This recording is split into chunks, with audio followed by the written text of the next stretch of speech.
What's going on, my friends and family? This is Michaelin for Gaming with Mac on the mic. This is another MLB The Show video. Why are we playing MLB The Show? Because there is a disgusting update. I am no money spent. As you can see in the top corner there, I got 281,000 stubs. I have invested heavily as I listen to the end of the live stream, making sure I'm not missing anything epic.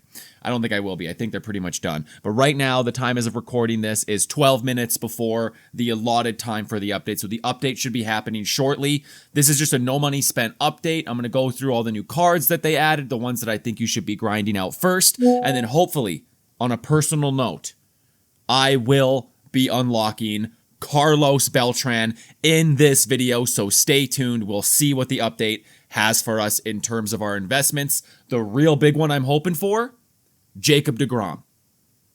I bought 90 Jacob deGroms at about a 3,000 quick sell. If he goes up even a couple, if he goes up one, I think I got Ohtani. If he goes up two, I got Ohtani and some fun in the bank. So that's all for the intro. Let's see what the update does. On the live stream, they say the button is being clicked. Let's see if we can make our money with Jacob deGrom. There it is. New show items available. I'll probably have to reopen the game because it always kind of breaks at this point. What is available in the packs? Let's just see. Enter the show shop. Normally it kind of breaks a bit. We get a free pack. Let's claim it. The video's starting off hot. We get a diamond equipment. That's exactly what I wanted. Great. What else is available? A new Ronald Acuna in a chase. The game's probably going to break at this point. I'll probably have to reload it. That usually happens when they click the button. And you know what? That's just what I'm going to do. That's fine. But Ronald Acuna is here. Oh my gosh. Close the game. Reopen the game. What do we got? Is it all happening? Live roster here. Okay, this is it. If Jacob deGrom gets a plus couple, I am so happy. And there's so many other amazing things that I have to tell y'all about. There they are. Bregman's a diamond. I don't care about who went from gold to diamond. I genuinely don't care. All I care about is Jacob deGrom. And that is my personal note. But I do want to share some things here initially, just letting y'all know about the team affinity updates that they had. So the color storm is the new thing. First, as I'm a Blue Jay fan, I will just show you how horribly disappointed I am that we get another pitcher, and it's one of our worst. He literally is costing us games right now, but that's fine. But the best thing that they have here is how easy it is to get these guys. Very simple missions. You know, 3 innings pitched with Halliday. You do one little mission and, you know, get maybe 25 Ks, throw in some PXP, like boom, like you're there. This is not going to take long at all to get Jeff Hoffman. And then the biggest W that they talked about at the very end of the live stream is when you go to My Journey, new PXP. Look at this. Look at this madness. 150,000 team affinity points for 500 PXP with whoever your color storm card is. And then you get, this is all the same. So that's the only new one. I thought maybe they revamped them, but that is insane. So that means that once I get the 500 PXP with Hoffman or with whatever team you have, boom, like you're pretty much at the All-Star game if you've already grinded out a bunch with your team. And you're getting a bunch of packs. You're getting a bunch of cool stuff along the way. That's just a huge W for the team affinity side. I will go back and we'll go through all of the team affinity cards, but this is a no money spent video where we're praying. This is a no money spent moment of prayer. I am almost positive that when we go ahead and take a look at the open packs and enter the show shop, those are the new Spotlight and Tops now. Who really cares? They're nothing too crazy. Will Benson can't hit lefties worth a dang. These are just filler cards, honestly. It's good to finish that Scott Rowland collection, but other than that, not really much. This is a card that I was really excited to see. Ronald Acuna Jr. is back in baseball, and he is back with a vengeance in MLB The Show. This card, though, is slightly underwhelming, but because it's a Ronald Acuna Jr. card, it is going to slap. I'm sure he's got quirks. He's got one quirk, but he is going to slap. Just take that to the bank. New headliners is Chris Taylor. Multi-positions, kind of like a soft 5-tool guy. The fact that he's that good of a fielder and can play all over, he's probably like a solid bench player, honestly, if you want him to be like your utility guy, but nothing to really freak out about. Now to the no money spent part of this video. I've literally never been more nervous / excited. I was investing in probably about 4 or 5 guys. I sold a few of them on the hype. I sold a few of them just on the hype. I thought about going out and just buying some Bregmans. They said in the live stream that they had 11 new diamonds. So I was like, dang, that's pretty heavy. Oh, Jeff Hoffman got a huge decrease. That's funny. The Blue Jays are just floundering. Bo Bichette went gold. I'm shocked. I mean, I'm not shocked, but I'm kind of shocked. I sold him on the hype. Not for, I mean, I still made some stubs. I could have made slightly more stubs. And then George Springer went down. I should have been selling him on the hype. He had a good hot start and then not so much. I'm not too worried about those. Those were not my big ticket items. But I'm a little PO'd that I sold Bo Bichette. I probably was selling him for like $360 I was getting on him. I bought him, most of them, for about $200. So again, not a bad return selling him on the hype. But the moment of truth. First, we're going to go to the Astros. Yes, 83, massive. Quick sell, get out of here. The duplicates, I bought him for way less. That is 42,000 stubs. Jeremy Pena was my second highest investment. And now if we go to Rangers, I don't even want to, I'm going to do this so that you guys will know before I know. I bought Jacob deGrom. I bought 90 of him at between 3,000 and about 3,150. So if he gets at least a +1, I'm thrilled. If he gets a +2, I'm going to cry, or I'm going to be even happier. If he gets a +3, I'm going to try and force tears on the YouTube. Here we go. He got a +2. I'm fine with that. I am thrilled. I am absolutely thrilled. Quick sell. Let's go. The duplicates. 405,000. Oh my gosh. Get out of here, Jacob deGrom. 723. I'm sure his price has just gone up dramatically. As I'll just scroll through. You guys can pause the video if you're like really just want to see what's happening. Maybe you're away from your screen. I don't even know I had an extra Mackenzie Gore. I'm thrilled. Pete Crow Armstrong, his price just tanked humongously. Everyone thought he was going to get the biggest boost of all time. I think this is actually a pretty solid buy at 5K. Honestly, if you want to invest in Pete Crow Armstrong now, because if he keeps hitting, man, there's a reason why they kind of nerfed his power stats and his hitting stats going up, because his fielding stats are so good that you'll see, like, if he's a 94 with the supercharged boost, so he's going to be on another planet if he keeps hitting well. I forgot what else. Oh, yes. The only card that I have left. Oh, my gosh. Everybody just made an insane amount of stubs. So his price has just gone up dramatically. Like to an insane degree. I want to buy him so bad, but dang, man, I don't think I can right now. I really don't think I can. Because that's painful. That is painful. SDS kind of sucks for this, honestly. This is going to be my biggest gripe of this game. I love that for the no money spenters, you can do these roster updates and you can make some money. You can play the market. There's lots of ways that like somebody like me, no money spent. I have every single card in the game except for Shohei Ohtani, and now I have 728,000 stubs. The fact that this card is going for 700,000 stubs is ridiculous. I'm going to wait until a couple of those go down. I'll buy them for 630. I will. I'll buy him for 630. I would love to get him for under 6, but honestly, I'm at a point now that I just want to use Carlos Beltran, and I want to use him so gosh darn badly. But I'm thrilled that I paid off on my roster update. That was cool. Andy Pages, I sold on the hype, and I'm glad I did that. There was another guy I had a bunch of. He was for the Giants. Boom, up to a 78. So I'm going to hang on to him. Hopefully Duvall keeps doing well, and he can bump up a bit. And we're just going to quick sell some of our random silvers that I didn't know I had. And we're in a solid place. We're in a solid place. This is just sad, though.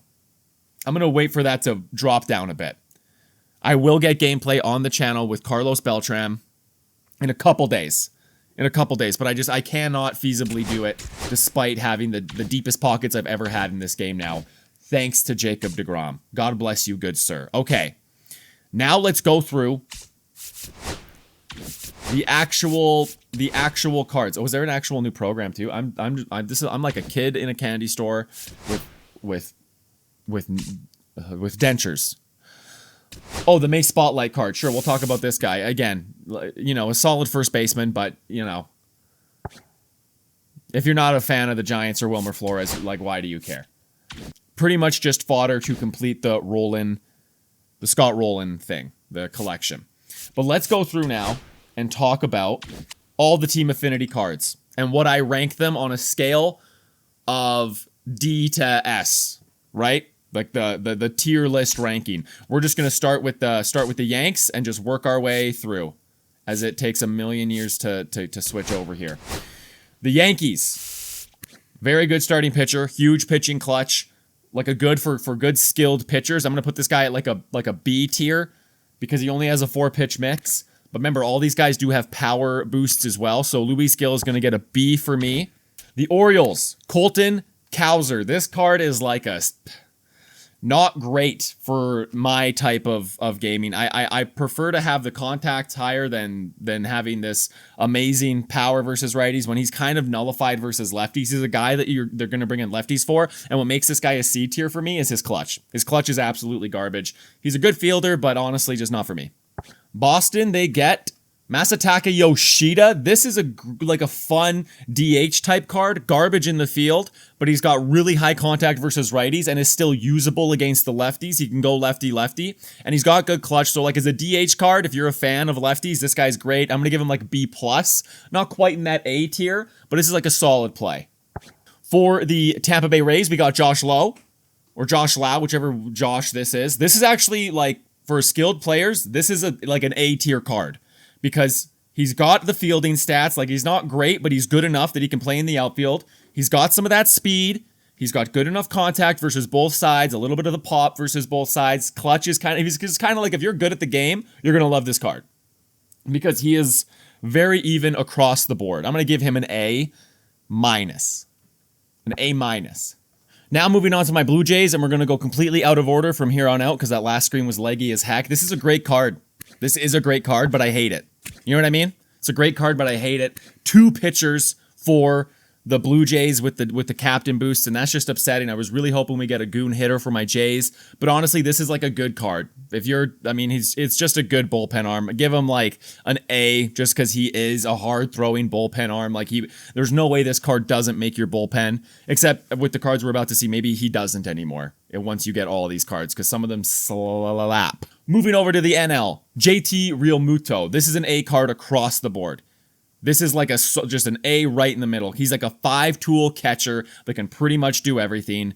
Phillies fans unite and be thrilled. One of the other bullpen arms that is absolutely disgusting, Bobby Abreu. This guy can pitch. He's got some decent quirks. He doesn't have the outlier, but he has I guess kind of a mid-mix. Honestly, I prefer the Hoffman over this dude. I'd put him at a B+, I guess. Brian Abreu, maybe even just a solid B. These bullpen arms are all pretty great. The PCI is going to be tiny against him. Just don't love the pitching mix. This might be one of the best bullpen arms for the Angels. Ben Joyce, he has double outlier with the quirks. With the fastball and the sinker, a circle change, and a slider. It's a great mix. This might be one of the best bullpen arms in the game right now. This is an A+ type card. Go get this card immediately. Now we move on to Brent Rooker for the A's, and also I'll let you know the fastest way to get these cards if you didn't already see. It's very easy to get these cards when you find the one that you want. Brent Rooker as a DH with a little bit of speed is gonna murder. If you like this swing, you're going to do great with this card. This is an A-tier level hitter. The reason why I'm not going to grade him much on the fielding is he's just going to be a DH. That's the one downside. You can't really play him in the outfield. But Brent Rooker's solid. Royce Lewis, no secondaries. He has to play third, but he is good enough to play third. He doesn't have a cannon of an arm. They're kind of like a similar build to that to Jose Ramirez live series, where he's a good fielder but not much arm. But everyone loves this guy's swing. He's a goon. He's just awesome. Like, he's a 25-year-old superstar playing for the Twins. This card's going to do great. I'm going to give him like a B+. No, he's an A. This card's an A. This card is an A. You're an A. A, sir. Austin Riley, kind of like his counterpart, but a little bit better. I'd say a little more balanced in the field, even slightly better speed. This is going to be another A, hands down. Maybe like a slightly better, I would say, just for what I would like. He doesn't have that big power versus righties, but that doesn't matter. The ball's still going to go over the fence. He has great clutch. All in all, Austin Riley is a great card. Nico Horner for the Cubs. Low power, high contact. This is the type of build that I really do quite enjoy. Doesn't have much of an arm, but that's fine. He'll play second base. You don't really want to put him at shortstop with that arm, but he's got some speed. He might steal you a couple bases. He's got high clutch. Like this, it's a fun card. It's like a B card because he's not like a 5-tool goon. But it's like I kind of like the lower power guys sometimes. A lot of people will sleep on them when you're pitching, as pitching versus them when you're in ranked. So sometimes these lower power cards can actually do quite well for you. Michael Wacha, Kansas City Royals, C+, C. Kind of got a funky delivery. Like, he's going to be better than a lot of the pitchers in the game just because his overall's so high. Got a fun mix, got the cutter and the sinker. I'm probably not going to hit well against him, but everyone else is probably going to absolutely tee off when I use him. That's what seems to happen with cards like this. I'm going to give him a C+. Sal, the man from Massachusetts. Massachusetts. He is doing great things in the height department. He has 0 strike zone. His strike zone is the tiniest little thing of all time. Again, another low power guy, but high speed, a very fun build. This reminds me so much of like a Tony Gwynn card, something like that. This is going to be like a B+ card just because the fielding's so good. His build makes sense. You know what you're going to get. I like the Brewers card quite a bit, actually. Javi Baez, former cover athlete, shortstop primary, can play center field or third base. Solid enough in the field that he can probably play all those positions. A little slow for center field, but Javi Baez usually has a killer swing. This is going to be like an A card just because it is Javi Baez. Doesn't really have that great versus righties, but it doesn't matter because overall, I just think that Javi Baez cards generally play up from their attributes. So this is going to be like an A card, hands down. To the Cardinals, Victor Scott II, the second Victor Scott that has existed in his family, supposedly. At the very least, he'll be a bench player forever because he's got 99 speed, 99 steal. Pretty good off the bench if you're like using him versus righties. Even if you're starting him, you know he's going to play the field good. I give this guy an A because you know what he is. His build makes sense. He's pretty much like that Frelick card, just a little bit better. One of my old best friends for the Jays, Lourdes Gurriel. This is his Diamondbacks card. Definitely like a lefty killer. The contact versus righties is so low that he's probably like a C+ B tier card, honestly. He's a great left fielder with the fielding stats, but he has 50 speed. So this card doesn't really make sense in terms of like a meta build for a left fielder. So for that, he's probably like a C+, honestly. But the card art looks absolutely beautiful. Ezequiel Tovar for the Rockies, very good fielding, solid speed. I would say this could be definitely one of the better shortstops for meta purposes. Having that good of the fielding is so important. Not quite at the level of Bobby Witt when Bobby Witt's fully geared up, in my opinion, but this is still like a solid B+ card at shortstop for the Rockies. Blake Treinen, the quirks, doesn't have any outliers, but he's got a nasty sweeper. Pitching clutch is way up there. This is going to be a B+ type reliever. Not the best reliever they released, but still a pretty good reliever. So yeah, this Blake Treinen card probably going to make anyone's bullpen. Yeah, what did I say? B+? Yeah, we'll give him like a B. Maybe B. I don't know. These aren't official ratings. Jung-Hoo Lee came onto the stage this year and has been hitting fantastic. This is a good build for the fielding. He can get the job done in the outfield. He has 99 arm. Again, this build knows what it is. It makes sense. This is like a B+, A- type card. I like the reverse splits. He's going to hit the ball out more versus lefties with those power numbers. All in all, yeah, solid center fielder for the Giants. This is one of the goons. This is one of the absolute goons. When I talk about a card's build making sense, if you have a third baseman, it's okay if his speed is low. It's not going to affect the fielding like it is an outfielder. You parallel him up 1. His fielding hits 70, which is good enough, I think, at third base to get the job done, and he has enough of an arm. And then it's the left side of your screen where he absolutely rakes. All of his hitting stats are above 90. The clutch is the lowest one at exactly 90, but this is a card that is going to absolutely slap. This is an A tier card all day. As I do the ranking system, I'm realizing S doesn't exist. Maybe we'll find an S. Let's see. Xavier Edwards, again, a card that makes sense, a switch hitting, low power, high contact. The only downside is this guy is kind of buns in the field. Playing him at shortstop would be terrifying. At second base, he'll probably be okay, maybe, I'm not sure. But at the very least, it's a fun card to use. He's got absolutely insane contact, so this would be like a B+ for me. Xavier Edwards, switch hitting shortstop for the Marlins. Another switch hitter, this one for the Nats, my former Expos. Diamond hitting stats as a switch hitter behind the plate is great. Guys are going to run on him like crazy with 62 arm strength, but hey, it is what it is. This is a good catcher card. This is like a B+ type card. A lot of people are really going to enjoy using him, so I'm glad he's in the game. Andrew Benintendi. This is a good card, but probably not for left field. This is another DH type card. This is a B tier card. There's nothing, maybe B- for this guy, just because he doesn't really do the job in the field. If he was slightly better fielding and a little bit more on the speed and his hitting stats were the same, it'd be fantastic, but he's probably going to be a liability in left field, I think, with those fielding stats. and the hitting stats aren't really enough to put me there. He's gonna do okay versus lefties, but he's definitely a guy who you're gonna see the lefties coming in to face him because those stats aren't quite as good. An 88 clutch sucks. Jack Leiter for the Rangers. No quirks whatsoever on Jack Leiter. None of the stats are over the moon. He has a good mix. This is just going to be a fun starting pitcher to try out and see if he's your guy. Nothing jumps off the page, but this is a solid B+. He's just a good starting pitcher. He has pretty much the default mix that you might put on just your created player for RTTS. So yeah, Jack Leiter will be fun. Well, we'll see. We'll see if he plays. Give me 2 claps and a Ric Flair. Woo! For Brian. Woo! He's pretty solid. Again, similar to what we just saw in Leiter. Has a couple quirks at least, but a very similar mix, if not nearly an identical mix, honestly. And yeah, nothing jumps off the page. His Ks per 9 is kind of low. His PCI, this guy might be BP if I'm using him, but again, he'll probably rake. He'll probably, just be punchy after punchy when I'm facing him.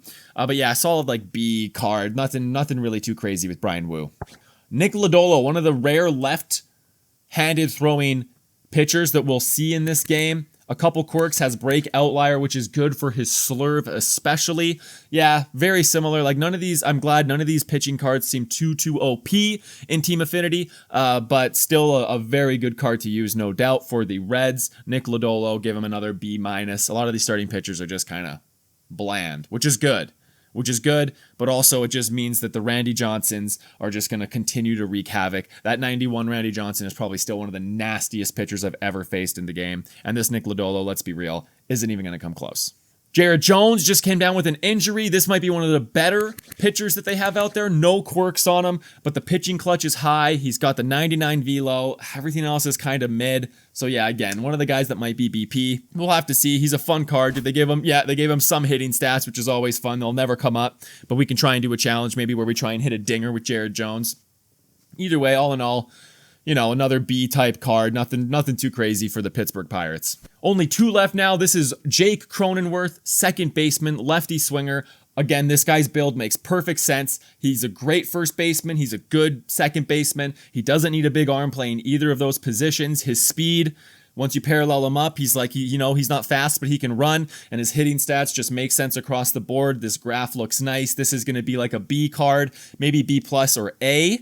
Because Jake Cronenworth, for some reason, the ball just seems to fly off his bat. He's got a great face, as they say in the game. So yeah, I like this Jake Cronenworth card quite a bit, just because I usually hit well with his cards. And now we'll move on to the last one. My personal favorite, Bo Naylor. Why? Because he is from Canada, my home country, my alma mater of existence. Bo Naylor. So this is another cool left-handed catcher. I'm going to give him just an A tier because I love him. But honestly, there's so many good catchers that they released. And as a lefty, it's tougher when you're facing those tough lefties. At least for me, to do the lefty crime. But overall, a pretty good card. All of those Team Affinity cards, they're looking great. The card art is spot on. Let's break down the fastest way to get these cards into your lineup or bullpen or starting rotation. What's the best way to do it? I'm going to tell you how right now. So we're going to look at this Ben Joyce. This might be one of the best cards that they released. He's probably going to be in a bullpen for a very long time with the double outlier, low control, low batting, or low walks per 9. But that is a skill-based thing. So if you're good at this game, those do not really matter. Fastest way to get him, do the mission. It's 1 inning. You're a fifth of the way there. Boom, you get to 10K. The next, I would say the best way would be put Jolt Gritch in your lineup.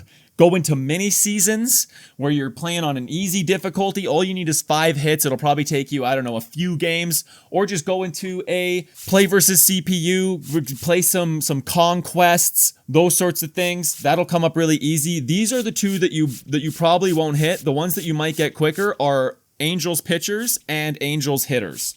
You get one of those 2 along with one of these and you're there. That's it. That's 10 plus 10 plus 20 plus 10.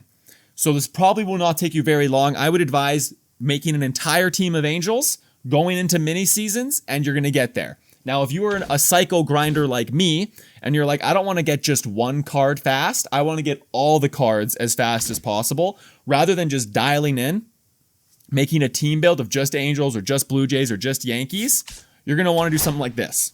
Build a team that has all the Jolt cards on it. You need 500 PXP, or 5 hits, sorry, with the hitters, 3 innings pitched with the pitchers. It's a pretty easy pill to swallow. Just do this, hop into mini seasons, hop into Conquest. Once you get 5 hits, boom, swap them out. Say Soriano's my first guy to get 5 hits, boom, we're putting Matt Holliday in. And then you're just gonna go through all the Jolt cards until you get all of the innings pitched and all of those, and that's gonna get you part of the way with the strikeouts, with the total bases, with the PXP, all those sorts of things, and then you can just kind of narrow it down from there. And then boom, you're going to get an entire team of these fantastic new dropped cards. I mean, the card art, I'll say it again, the card art looks so good. It just looks so good. So there you have it. That is an update on everything. I just went back to see how much Shohei Ohtani is going for, and it is a frustratingly high amount. It's like the game knew exactly how many stubs I was going to have after that update, and I guess everybody has a very similar amount of stubs. Obviously, I can buy him right now. I have the stubs to do it. I'm not going to do that right now. I'm not going to unlock Carlos Beltran in this video. I'm going to wait maybe a couple days. Honestly, maybe even just a few hours. I think after the weekend, his price should come down a bit, but we'll see. I really wish that they didn't raise the price on Shohei Ohtani so much. It's pretty upsetting, honestly. But we have a while to unlock him, so it is what it is. So that'll do it for the video. Thank you guys so much for watching. Thank you so much for clicking on it. Make sure you hit subscribe if you like not just me playing MLB The Show, because honestly, gaming with Mac on the mic is going to be a few other games at the very least, mostly sports games, but it's more of a personality thing.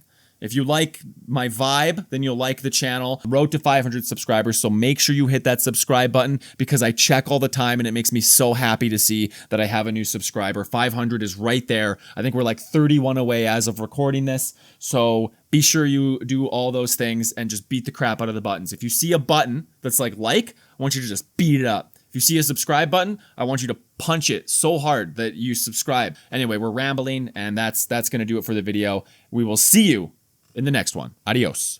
Pelota!